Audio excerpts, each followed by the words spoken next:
Welcome to today's episode of Madeleine Interviews Artists. Today, I am so excited. This is an artist I've been wanting to get hold of for a hot minute right now. Shannon is with me today. Hello! So, for anyone that doesn't know Shannon, she is an absolute force in the UK music industry right now. So, for anyone who doesn't know you, would you be able to introduce yourself and maybe sort of talk a bit about your music? Yes, of course. Hey, everybody. My name's Shannon. I'm also known as Official Shannon, which is my artist project. I am the director and co-founder of Under the Radar London, which is a community and live event series based in London at the moment, which highlights and features independent, female, non-binary, and trans artists. So essentially, what that means is we put on events and gigs, and we have a whole community around that online as well, where we uplift each other, like independent artists alike in the music industry that want to find their people, want to find more support, people in the same boat as them, and for just like people that aren't in music as well, to come and discover their new favorite artists potentially. Yeah, I've been running that for about 3 years, and I've been doing my own music as Official Shannon for about 5 years. So that's me in a nutshell, really. You are a booked and busy woman. You have so much going on, and I do really want to talk about everything with you during this interview. But I definitely want to start off talking about your own music because well, to my ears as a consumer, it sounds like you've been on such a transformation in your musical journey over the past few years. So I think a great place to start would be let's chat about TMI, your newest single. How did that all come about? What was the process of writing and recording that? Yeah, obviously TMI is my latest release, and it was one of the sort of, I guess, later songs I've written in my career. I basically teamed up with a brand new production duo called Sundown. Wow. And at the time they had a studio in Mile End. But now they've got their own studio, like they've made a big shift and like they're making music in their own place now. But essentially, yeah, so they're two singer-songwriter friends of mine. They were both like independent artists in their own right, and they've come together as a duo, songwriting house and production duo, and they wanted to work with as many artist friends as they could. And I was one of the friends. So they let me kind of in for free, like as they were trialing out their production stuff. And we just started writing loads of songs together, really. And TMI was the first one we wrote together and got produced. Oh, Um, wow. and because we thought it had a lot of potential, we finished it off and sort of packaged it as a release. Yeah, I mean, I think the way that song started was I think we were just like me and Georgia, half of the Sundown duo. We were just sort of, I don't know, ranting about things and stuff to do with like we wanted to write an empowerment song because that's like the general theme that my music tends to be around. And I just wrote sort of we started with a rap that actually isn't in the song anymore, No but it way. was used as a stimulus to write the rest of it, but we actually took it out for the final thing just because I don't know, like about other singers, but I sometimes find it really cringy hearing myself rap as opposed to sing. What? Um, it's not a thing that I do a lot. And maybe that's just some self-development I need to work on as an artist or something. But I don't know. I just every time I heard the rap back, I was like cringing so hard, and I was like, I'll take it out now. Like it was fun to start off with, but let's take the rap out. I think I've got an idea for an actual second verse that like, has like better lyrics and I can hear a melody to it and stuff. But maybe one day I'll release it as a secret version.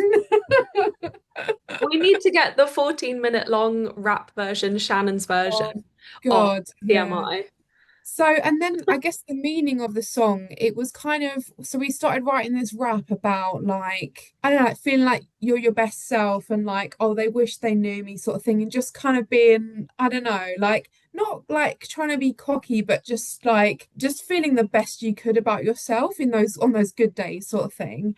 And then it sort of became like, when you get, I guess, people that can be quite judgy in public of like you, and you've literally done nothing, you're just kind of like, just yourself, you're being confident within yourself. But obviously, some people, like, I don't know, for some reason, like, I don't know whether they're projecting insecurities from themselves and other people to like get other people down.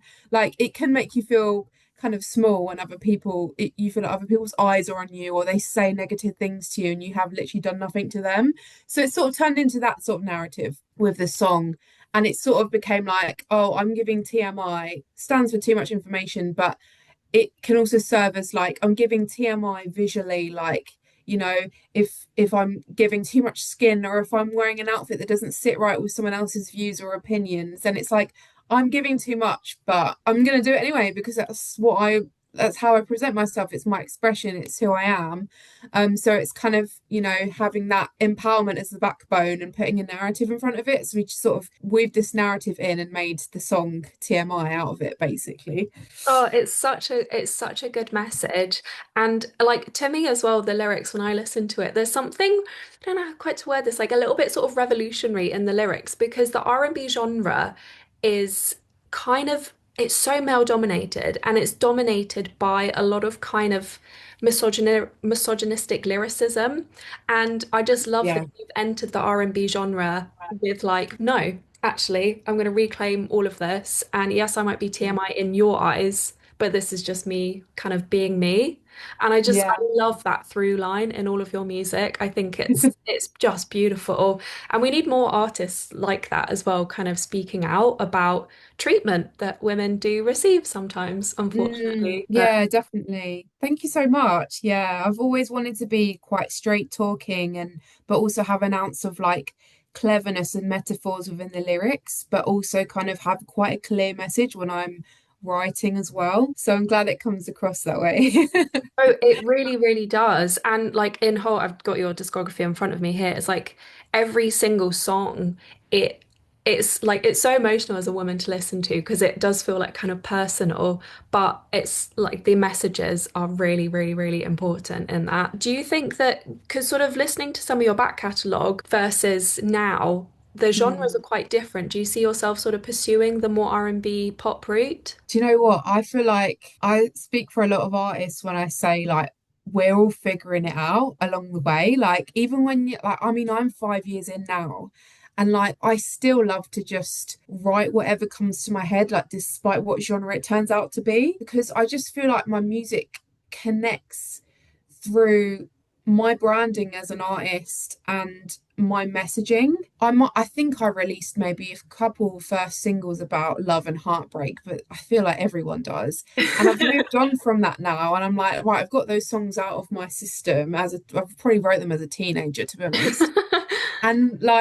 And now I'm writing about things that are like really important to me and really resonate with like my listeners that have found me through Spotify or whatever means. And they found my music that really connect with my lyrics now because it's like, I mean, it was always based on true experiences, whatever the topic, but now the topics feel more like things I should be writing about and what feels, I don't know, more revolutionary to me as a person rather than just kind of like he left me or like he doesn't care about me or whatever. Like these are more now empowerment anthems that do take on different forms of genre. Like I've written a rock pop song, which was U-Turn. I've written like a happy pop song, which is Dress to Please, which is like, all about wearing what you want to wear. And then I guess, yeah, so TMI is the latest that's gone more R&B. And like I've got loads of songs written, not released that they're all so different. So I just feel like that makes me more unique as an artist compared to other artists that, they kind of know their lane, they know their project, and they're like kind of have a box of like, right, I'm a country artist or I'm a R&B artist. I'm not like that. I just feel like I've never, unless this is me just still not finding my sound but I just feel like I've definitely found my messaging and I've definitely found what I feel comfortable doing. And that can take on many different sounds. But yeah, I mean, I play guitar as well. And a lot of things I write can sound a bit indie if it's more acoustic as well. So you can have a bit of folk element in there too. But again, it's just kind of like I feel like I'm just very versatile as an artist, and that's an okay thing to be, because I can do gigs in loads of different forms, solo, duo, band, like. So it's just like I'll just serve whatever opportunities come my way with whatever lineup is like required, and it will still be me at the end of the day, like whatever songs that are performed. Yeah, I think that speaks to how authentic your storytelling is as well in the song. Mm. Because are you, I don't know if you are, but it sounds like you are from when I listen to your music. Are you a lyrics first writer? Yeah, I would say so. Yeah, Yeah, that totally comes 100%. through. Would I also be right in thinking as well, and forgive me if this is wrong, but there's some sort of like religious elements to your music as well, Um, or maybe I spiritual? Yeah, I'd say like I was very inspired from a younger age from gospel music. Like my mum was always in gospel choirs, would always kind of bring me along. And although I'm not strictly religious myself, I definitely love that feeling of community and uplifting that gospel music brings, and like the sense of like there's something bigger, like whatever that is. Like, and I feel that when I'm performing, like the joy I feel, like, and the way I just feel a bit out of this world when I'm doing something I'm completely immersed in, really love. Like I compare that quite similarly to, like, I don't know, when people sing gospel music and they connect with God, I just feel similarly to that. So there's probably, yeah, definitely that sort of influence. And I did release a gospel EP with a group I'm in called the Independent Musicians Collective, and the group, that group are made up of different choir members from London International Gospel Choir. And I sort of joined at a later stage, but this separate group from the gospel choir is sort of a more kind of professional, smaller group, and we do sort of like jazz and soul gigs around London. So it's like we're not a gospel group per se, but we are made up of gospel members. And yeah, so I just wanted to bring them in on that project actually, because I don't think they'd actually ever released music before as a group. And I was just like, why have we not released music before? Like our voices sound amazing together. Like we could definitely do a project. So I brought them in because I guess I was the most experienced out of the group of releasing music, because I was the only one that had done it myself. Yeah, and now I've proudly got a project out with them. Well, it was a sort of, yeah, Christmassy gospel EP with one original that I wrote and got them on it, and then lots of different covers as well. Yeah, because on that EP, sorry, you have actually one of my favorite songs of all time, Seasons of Love.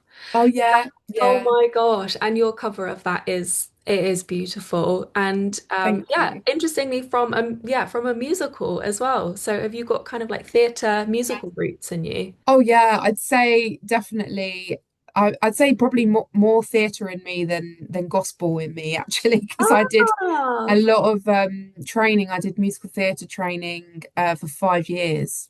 Um, wow. My yeah, I God. did 2 years at the Brit School, Ah. and then I did 3 years musical theatre training specifically for a degree at the University of Chichester, which is now a conservatoire because it's, yeah, it's quite heavily based in the arts, that uni. But yeah, so I was the original plan A was to be a musical theatre performer, hopefully West End leading lady at some point. And I'm not saying the dream's died, but I've definitely like switched lanes to music, and that was during the pandemic, just because a lot of doors shut for not just me, everyone obviously, but a lot of theatre people, doors shut. I'd graduated 6 months before, and it was just like it's just really bad timing. I had always written songs on the side as a hobby, and I never really knew how I could kind of pursue that any further until I met some people in the London music scene, going out to open mics and gigs, and just kept sending around my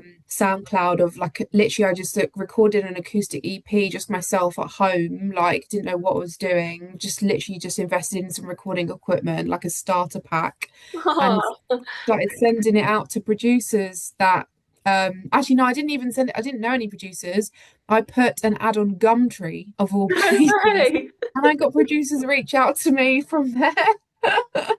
And a lot of them were just men that were sending like, "Yo, let's work," and I was like, "I'm not going to apply to this because there's no detail here." And I finally got a response from a female producer. I think she was the only female producer that replied to my ad, and she wrote paragraphs about how she loved my lyrics and like the potential she could hear with like potential production that she could add. Do I want to meet for a coffee? And I was like, oh my gosh, I think I found my person for my first ever like music releases and projects. So we met up for a coffee and like I released my first three singles with her.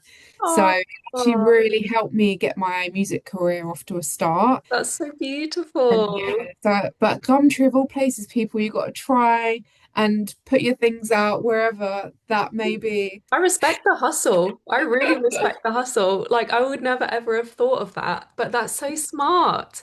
And yeah, I guess a testament to like when you really, really want to go for something, you try any avenue just to like Yeah, get I your. think I did try SoundCloud first, but just wasn't getting any attention on my page there, and like yeah, it just wasn't. I just needed to dig further and just put my SoundCloud link on other things such as Gumtree or wherever I could advertise on Instagram, Mm, and just was literally titled it "Looking for a Producer" so I could attract the right people to my post, and then it worked out in the end, and then like the rest is history. Like I've worked with so many different producers now, like going out to gigs, meeting people, going to networking things. I've probably worked with like seven different producers actually since I've started. So I've wow. just got a whole collective of contacts now that, if I want a certain vibe, I'll go to a certain producer and I love to continue to meet more as well. So yeah, may it continue.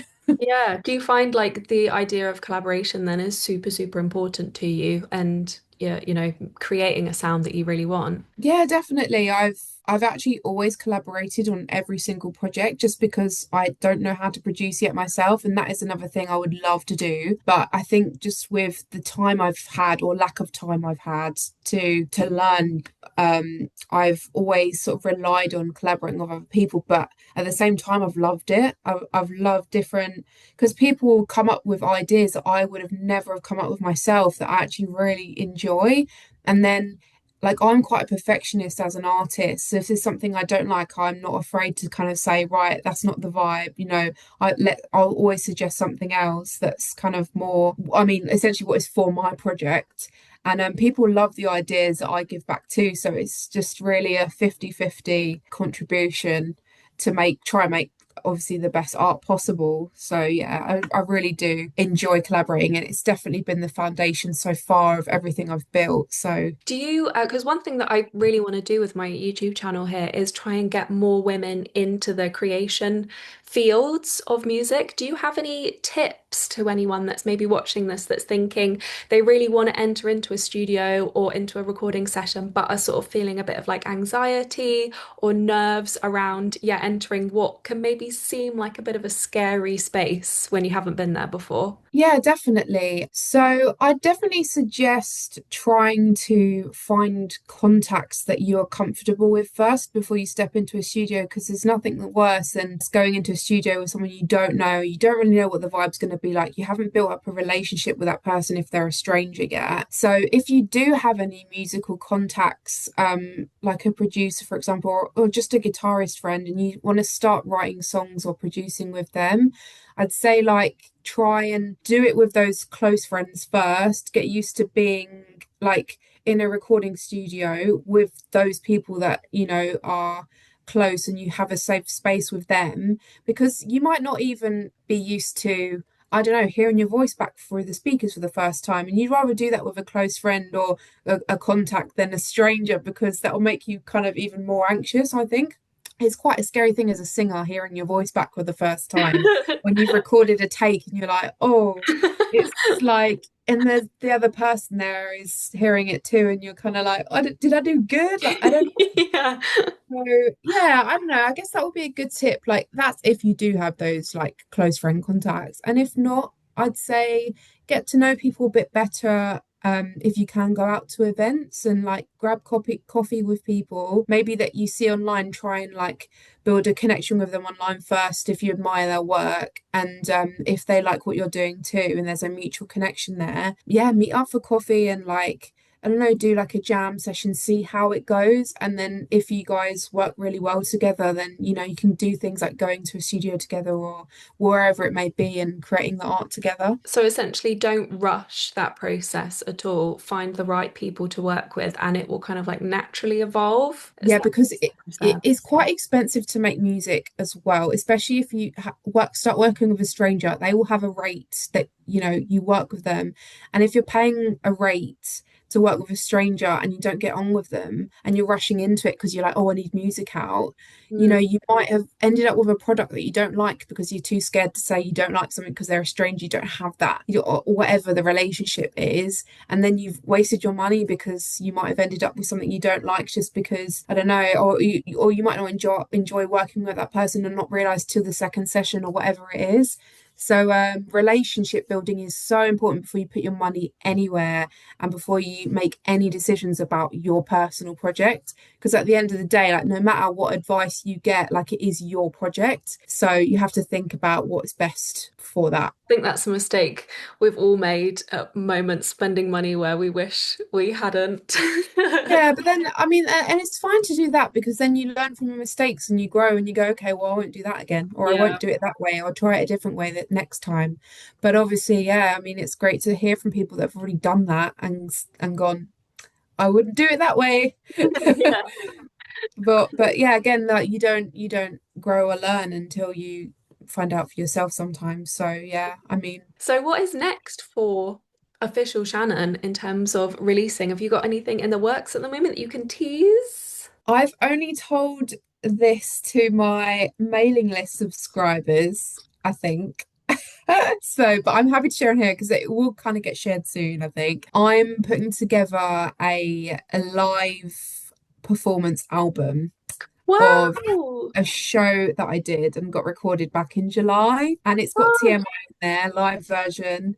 I've got a TMI stripped version. So there's like things around the TMI release, but also like a whole like, body of work that got recorded like acoustically. So yeah, that's the next thing I'm working towards. That's exciting. And new music obviously as well, but that will probably come a bit later when I've like finalized some things. But yeah, I've got a whole bank of official Shannon other songs. So yeah, I just got to work out what sort of direction I'm going to go in after the live album release and see, because sometimes you don't really know until you've released something else and you're like, okay, that did well or whatever until you know what you're going to do next. So yeah, I'm keeping it open for now, but I'm happy to share that I will yeah, I'll be having that released at some point. Oh, lovely. Is there a date for that yet, or is it still kind of in mixing stages?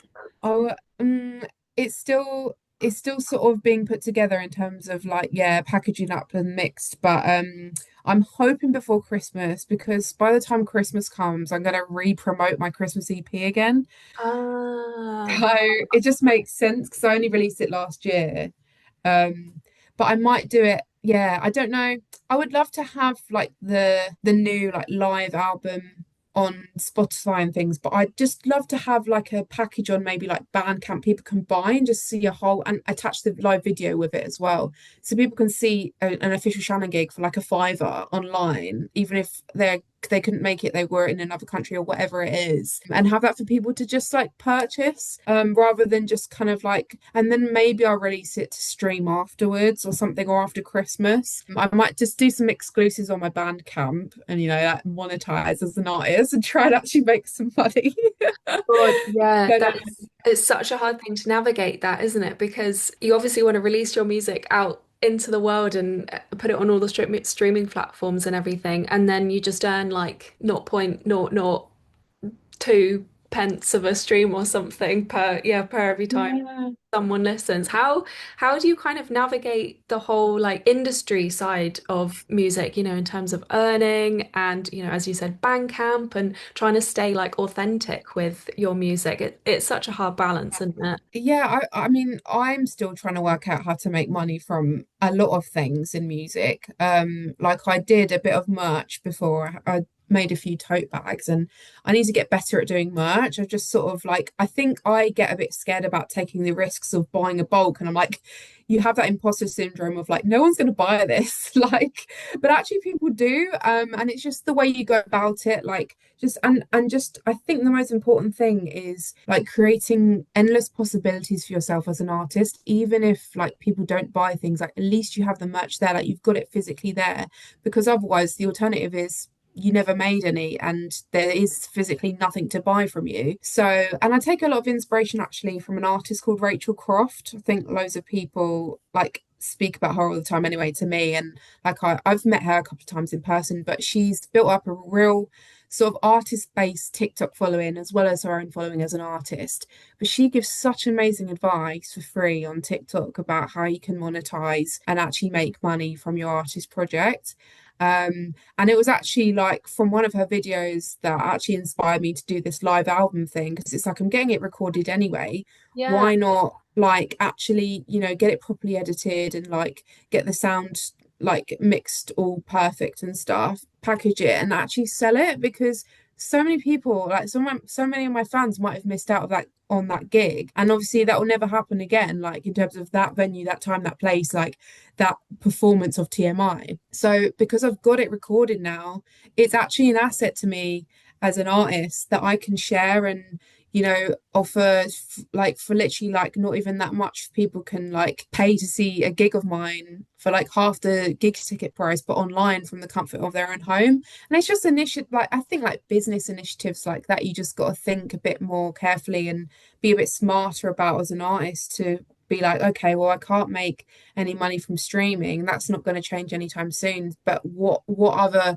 valuable things that my fans might want to see would they buy? And that's what you got to do. You got to kind of look closely at your fan base and go, okay, I think they'd like bags or bracelets or whoever your fan base are made up of. Like, I think most people would want to see a gig for half price from the comfort of their own home because why not? And then it's their video to have forever as well. So I think, yeah, that's really important to know the ways to hustle outside of streaming because streaming's just not really going to get you anywhere unless you're mega famous. I know. I think I saw a clip on TikTok of I can't remember what his name is, but he was saying to make minimum wage from streaming, you got to get about 500,000 streams a month, literally Oh just yeah, minimum I wage. think that was Richard someone.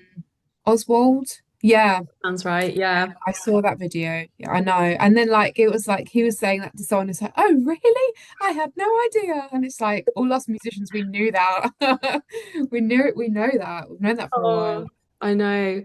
And well, I mean, I don't want to take up too much of your time, but do you have time to talk about Under the Radar? Because we haven't even got there Definitely. yet. I want to know everything about that organization. It's so beautiful. So how did that all Thank come you. about? As I mentioned previously, I actually started out studying and training in musical theatre because that was my first love. I graduated around 2019. When I sort of made that switch to music, this was so that obviously, like, there was a period around 2020 where lots of things were shut and closed off, and it gave me a lot of time to think and reevaluate, like, what the hell am I going to do with my career now? I can't be a like my acting agent went AWOL, like I didn't have any support or help because like I God. know what he was doing. Like he just left me in the lurch sort of thing.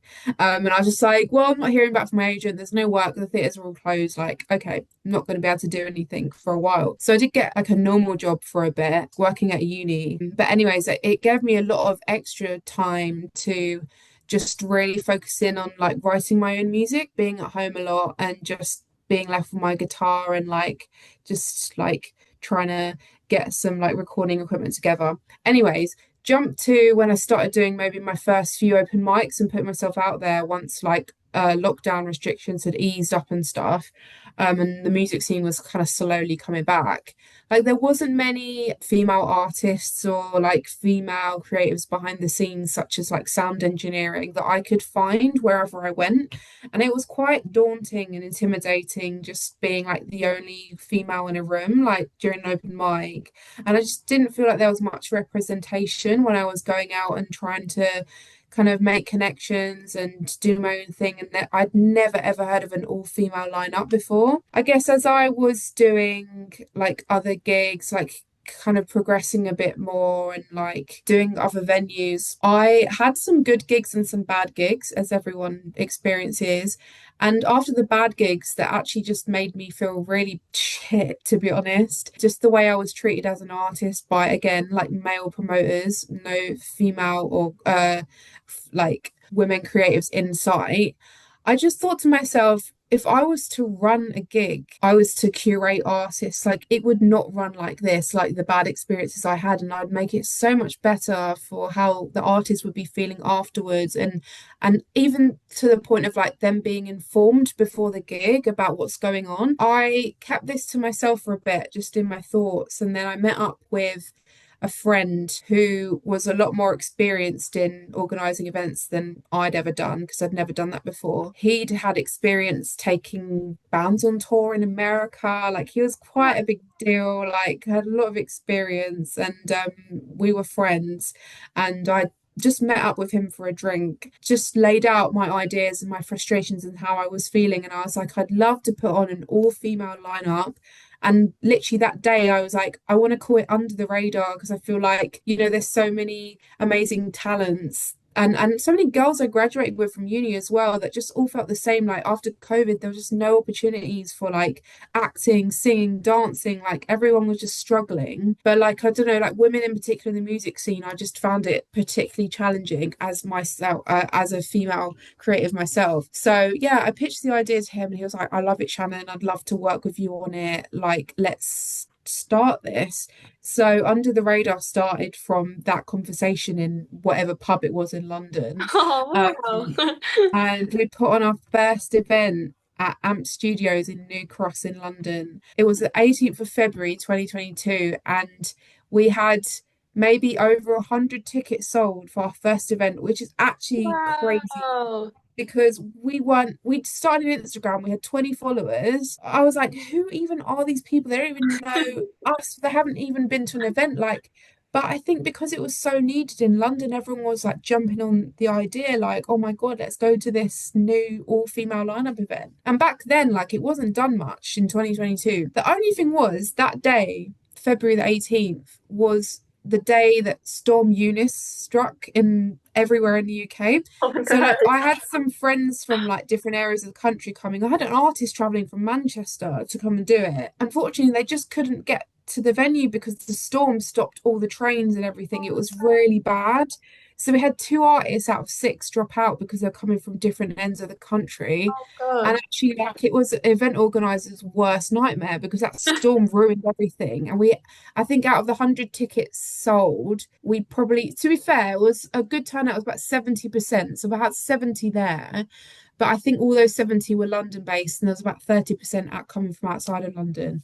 But I mean, regardless, like the fact that us for our first ever event, we like conquered a storm and still got 70 people there. Like a lot of people could have just been like, can't be bothered, like, let's just stay at home and we don't even know what this event is.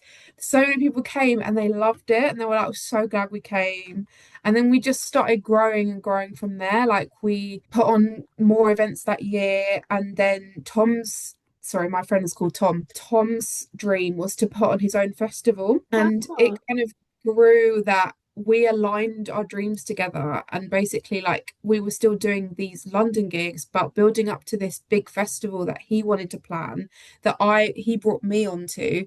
And then we're like, cool, let's have an under the radar stage at your festival so we can combine our two companies. Oh, And it just made sense. Like everything we did, like aligned and just made sense because we were such good friends and were both so ambitious. We're both go-getters. We got things done. We got so many events done, so many initiatives just ticked. And along the way, like we just built this beautiful community that were really drawn to our events, whether they were attending or performing. Like all the performers were treated like how I've always wanted to be treated. And that's just with respect, like, a decent deal with a promoter where you actually get paid both sides and everyone wins, bringing an audience, bringing a fan base. And then as our community had grown, like as well as the artist fan base, we'd have a community of people there to see whoever was on stage because they know that the creation's so good and they know that whatever event they go to see that like the artists are going to be of a certain quality that they're going to be impressed. So I think to get to that stage, like it took a lot of hard graft and like we did have a few like bad events that we learnt from, especially like when we brought other people in that didn't really their visions didn't really align with ours and like sometimes yeah like we weren't always doing things together on the same page. And I mean we learnt with those mistakes, like we let some people go, we know who not to work with again Mm. because whatever friction or different ideas and things like that, we always stuck it out together, us two, doing the festivals, doing the events. And then eventually, so Tom got to a point where he was working full time in the music industry as a promoter, and he was like working on massive gigs, well, big and small gigs for Camden venues, quite centrally for like it was quite a male-dominated a company actually. I don't think they had any women on their team, but it would be so funny because he'd feed back to me everything they'd be talking about in like a male-dominated like promoter space, and he'd be like, Shannon, it's so interesting like what they talk about and like how they don't really work with many women because they find it just easier to chat to men. And I'm like, this is crazy. Like, but I felt like I was getting insight from like not the enemy, but like I was getting insight from like how I don't know male promoters think, and I was just like, it's just so interesting. And like obviously Tom working with me, like female promoter who really believes in what we were doing together, we just brought all this insight and like knowledge from what he was learning there to what we were doing like self-employed, and it just worked really well. He's just transferring his skills from one job to another. And I learned so much from Tom about doing events because obviously I was just an artist before I met him, and now I'm fully like independent like gig curator, host and presenter now because of all the skills I learned. And eventually Tom did a massive switch of careers and now he's training to be a therapist, Oh, like wow. full time. But he wants to combine music elements with like his therapist stuff. So he's Oh, still like very happy to be supportive of Under the Radar, but unfortunately I don't work with him anymore because he's just completely changed career now. And we're still best friends, like we still go out for like pizza and stuff. But I was like, right, now I'm in this on my own career wise, and I just need to build a team around me now because I can't take on all this work myself. And that's when I had Natalie Gray, who's another artist who'd been constantly supporting our events and she'd performed with us as well, who was absolutely like loving and championing Under the Radar all the time. And she was just like, I'd love to be part of it however I can. Like loads of people offering to help, but Natalie in particular, she was just like, she's like already like helping us make posters and things. She already felt part of the team. So oh. I basically invited her to be an associate director with me to sort of be a replacement for like the work me and Tom had done, but to carry it on as I didn't have Tom anymore. And so now me and Natalie, and it feels right now, because we're a female double act now running Under the Radar, and it just feels perfect. And I feel like it's led us now where we're meant to be. We've got so many amazing ideas for the future. We've got this amazing community on WhatsApp. We chat in it every day. There's about 150 independent female non-binary artists part of it, and it's just so lovely. Obviously, we're growing and growing every day, but me and Natalie want to start doing artist mentorship and giving advice about, putting on events. And I literally did a webinar the other day for LMS UK, who is another community of artists, literally giving advice on, how to start your own events. Don't hang around, wait for a promoter. If you've got an idea, go for it, especially if it's unique. Yeah, so there's so much like in store for us in the future, and like festival stages, hopefully next year. We're in like talks about that, and just like trying to represent as many underrepresented groups in music as possible through grassroots venues, bigger if they will allow, or a dream for us would be to supply the support acts for a major artist so they can get so much exposure from that. But yeah, we're working there, like we still have dreams. We're still like plowing on every day to like do what we can like in our spare time to like make Under the Radar what it is. It's got such a bright a future under the radar. It's like Yeah, definitely. amazing, and the community that you seem to have built, I just feel like it's so needed in the UK, and that's definitely reflected in what you just said there. What is your next event with Under the Radar? Yes, I need to sort the poster for that, but I have been telling people already the next event is going to be on the 12th of November at the Finsbury in London, and it's going to be a free entry showcase event. So again, it will cost nothing to turn up. You'll get to discover some amazing soul and R&B artists. We've already got the lineup sorted, so I'm very excited. It will just be a case of reserving your spot, RSVPing your spot on the Dice link, and turning up and just getting to meet people that are really supportive.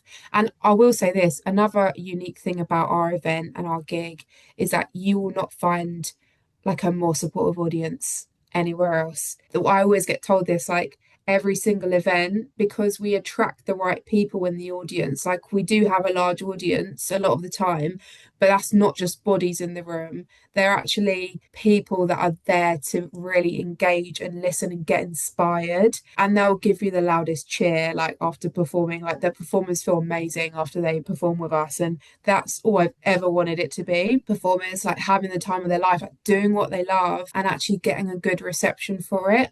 And it's taken so much work to get to that stage. But yeah, we've now finally, got like have had so many events where it's just been a beautiful night of championing artists and them getting the recognition that they deserve. Oh, well, congratulations. That is such a Thank you. have achieved. And I really, really hope I'll be able to. I live quite a way away from London, but I really, really hope one day I'll be able to come up and support because I binge all the videos on your TikTok and Instagram and Oh, everything. we want to do we really back our next step as well. We really want to sort out a tour and get artists Ah. from wherever we go in Manchester, Liverpool, wherever it is that we go on tour. But we've got some in our community that live in Liverpool actually. So we are building slowly contacts from around the UK. And then I think we'll have to secure funding for definite if we want to do a tour. But we've got some contacts that we will kind of we met up with recently that are very passionate about what we do, and I think that they are going to try and help us do a tour at some point. But yeah, so like a lot of people are like can't wait. Like I don't live near London, but I'd love to get there. It's fine if you don't. We'll hopefully come to you, but we just got to be a bit patient. But yeah, that is the dream and next step for us. I think Oh, definitely. lovely. Well, if you ever come to the South Coast, I will help in any way with promotion and share it Oh, to nice. my community. Whereabouts are you? Bournemouth. Oh, okay, cool. So, Okay, okay. yeah. I'm meeting new people every day from like different areas. So I just note down like, right, one from Bournemouth, two from Liverpool, and I'm like, how many people can I meet that? But that is it's great because I went to the Great Escape in Brighton and I met so many Ah. like people there and obviously like I gave my business cards out to like venues just in case we want to use them in the future and stuff. So yeah, I'm planting seeds wherever I go so I can try and use it when we do a tour in the future. But yeah, Yeah, you're absolutely gonna dominate the UK, like I under the hope radar. so. Oh my God, it's gonna become like I can just see it. It's gonna become the company to be with if you're an up and coming artist and you want to perform, which I guess is your goal, isn't it? Yeah, I think everyone just needs to know about us because we just have so much like underrated talent that we need more people to see. So yeah, I'm very much for pushing it as far as it can go. Definitely. Well, thank you so much. I don't want to steal any more of your precious, precious time, but I just want to say thank you so much for, yeah, taking the time to chat with me and share all of your wonderful knowledge. Just before we leave, where can everyone find you on social media and on streaming platforms? Yeah, so you can find me, Official Shannon at Official Shannon UK, and you can find Under the Radar London at Under the Radar LDN on Instagram. Amazing. Oh, thank you so much. What are you up to for the rest of the evening? Are you going to bed soon? I made sure that I didn't have any more plans this evening because like I've had quite a like heavy week anyways. But I'm actually performing at an independent artist festival this Saturday, which I'm very Wow. excited at. It's in East London in Walthamstow, so it's very much I mean I'm from there, so it's very much my roots and my hometown. But it's the first ever independent festival they're putting on there in that area. They've never had like a independent artist festival there before. So I'm very excited to meet loads of artists there. Like I'm gonna be there the whole day and then I'm performing at like 5 p.m. But I'm gonna be there from like 12 and like watch people and like mingle and like spread the word of Under the Radar and all this stuff. Yeah. So I'm very Oh. excited.